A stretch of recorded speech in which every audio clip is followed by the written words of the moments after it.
Hello dear friends, एक बार फिर से स्वागत है आप सभी का तेनालीराम की सीरीज़ में। हमारी जो आज की कहानी है वो है कुत्ते को गाय में बदलने की तेनालीराम की इच्छा। तो चलिए कहानी इसी के साथ शुरू करते हैं।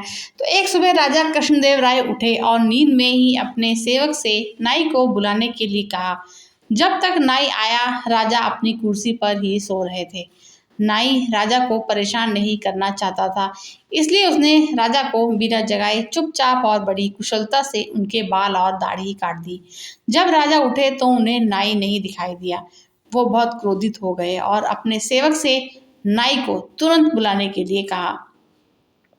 अब जैसे ही सेवक नाई को बुलाने गया, राजा ने अपनी ठुड्डी और गाल को महसूस किया और देखा कि वह तो अच्छी तरह से साफ है। उन्होंने आईने में देखा तो उसे समझ आया कि नाई ने उन्हें जगाए बिना अपना काम अच्छी तरह से किया है। अब जब नाई आया तो राजा ने उसके काम के लिए उसकी प्रशंसा की और उससे पूछा कि वह इनाम के रूप में क्या चाहता है। नाई ने कहा कि वह ब्राह्मण बनना चाहता था। राजा नाई की अजीब मांग से सोच में पड़ गए। क्योंकि राजा ने नाई से वादा किया था, इसलिए उन्होंने कुछ ब्राह्मणों को बुलाया और नाई की इस अजीब सी इच्छा के बारे में उन्हें बताया। सभी ब्राह्मण सहमत हो गए क्योंकि राजा ने उन्हें धन के साथ पुरस्कृत करने के लिए भी कहा था।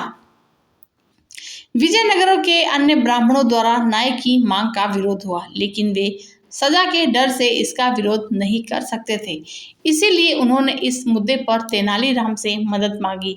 अगली सुबह जब नाई को अपनी बदलने के लिए मंत्रोच्चारण हेतु नदी में ले जाया जा रहा था, तो अनुष्ठान की देखरेख के लिए वहां राजा भी मौजूद थे।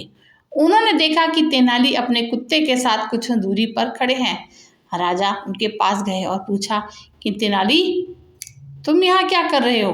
तो इस पर तेनाली ने जवाब दिया कि वह कुत्ते को गाय में बदलने की कोशिश कर रहे थे। ये सुनकर राजा बहुत ही जोर से हंसने लगे। उन्होंने तेनाली से कहा कि वह जो करने की सोच रहे हैं वो तो मूर्खता है। तेनाली ने राजा को उत्तर दिया कि यदि नाई ब्राह्मण बन सकता है तो कुत्ता गाय में क्यों नहीं बदल सकता। राजा समझ गए कि तेनाली का क्या मतलब है। उन्होंने नाई से कहा कि उसका ब्राह्मण में बदलना असंभव है, उसे इसके लिए कुछ और मांगना चाहिए। तो ये थी फ्रेंड्स हमारी आज की कहानी। हमारी कहानी आपको कैसी लगी कमेंट बॉक्स में बताइएगा और मिलते हैं एक नए वीडियो में नई कहानी के साथ में। कहानी सुनने के लिए शुक्रिया।